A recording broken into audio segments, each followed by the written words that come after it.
Au milieu des années 60, la force de frappe française devient opérationnelle. Les fusées du plateau d'Albion, les Mirage 4 porteurs du feu atomique et les sous-marins nucléaires, comme le Redoutable, assurent à la France l'indépendance de sa défense. Il est temps pour De Gaulle, en ce début de son second septennat, de réaliser son grand dessein qu'il caresse depuis 1958. Quitter l'OTAN, l'organisation militaire de l'Atlantique Nord. De Gaulle dénonce « L'OTAN est un faux semblant. C'est une machine pour déguiser la mainmise de l'Amérique sur l'Europe. Grâce à l'OTAN, l'Europe est placée dans la dépendance des États-Unis sans en avoir l'air. »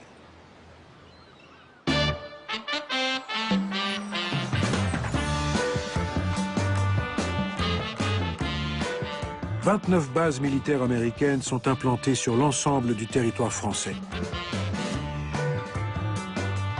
Avec leurs 27 000 soldats et leurs 37 000 employés civils, ce sont de véritables villes, des enclaves américaines où est préservé le mode de vie d'outre-Atlantique.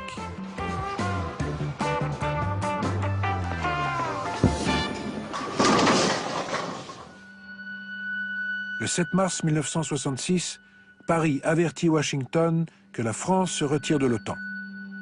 Toutes les bases américaines en France devront être fermées le 1er avril 1967. C'est un choc. Les États-Unis encaissent. La Maison-Blanche parle de coups de poignard. Autour du président Johnson, la colère est profonde, à la mesure de l'affront ressenti. De Gaulle jubile. Après avoir donné l'indépendance à nos colonies, nous allons prendre la nôtre. L'Europe occidentale est devenue, sans même s'en apercevoir, un protectorat des Américains. Il faut maintenant se débarrasser de leur domination.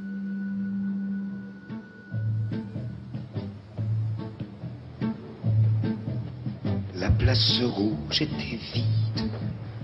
Devant moi marchait Nathalie. Il avait un joli nom, mon guide. Nathalie. Nathalie. Pour bien montrer qu'il est décidé à faire cavalier seul, le général active une politique d'ouverture à l'Est.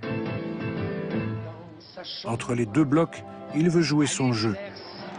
Cette Ostpolitik se concrétise par un voyage triomphal en URSS en juin 1966.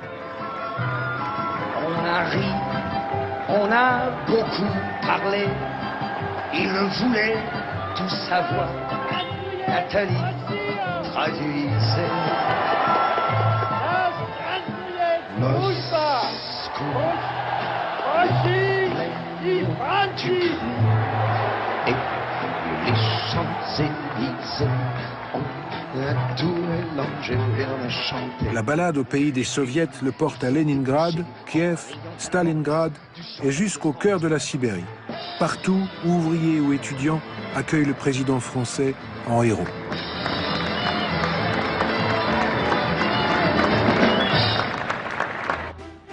Deux mois plus tard, devant Alexis Kosygin, le premier ministre soviétique en visite en France, De Gaulle aligne le tableau de chasse.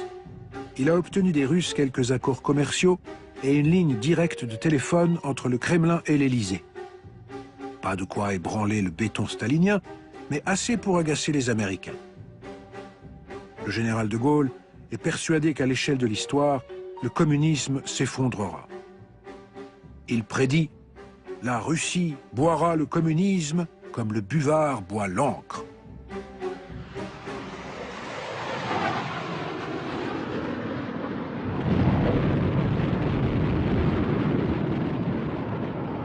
De Gaulle montre encore son indépendance vis-à-vis des États-Unis en condamnant la guerre qu'ils mènent au Vietnam. Dès 1965, il prophétise « La guerre durera 10 ans et elle se terminera dans la honte. L'armée américaine sera battue au terme d'une guerre où elle aura été l'agresseur face à des populations misérables. Ce sera une tâche indélébile au front de l'Amérique. »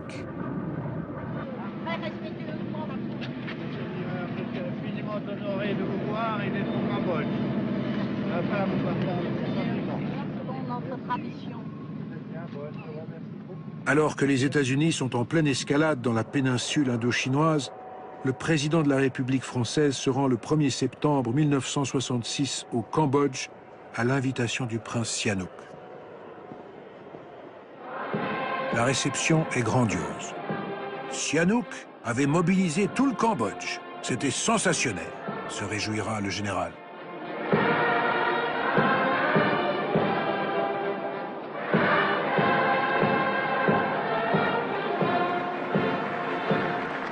Eh bien, la France considère que les combats qui ravagent l'Indochine n'apportent par eux-mêmes et eux non plus aucune issue. Il faut laisser chaque peuple disposer à sa façon de son propre destin. Tieyo Kampuchea! Les Américains s'offusquent qu'à quelques centaines de kilomètres des rizières du Vietnam, où meurent les Marines, De Gaulle n'ait pas eu un mot pour dénoncer l'agression communiste dans la péninsule indochinoise.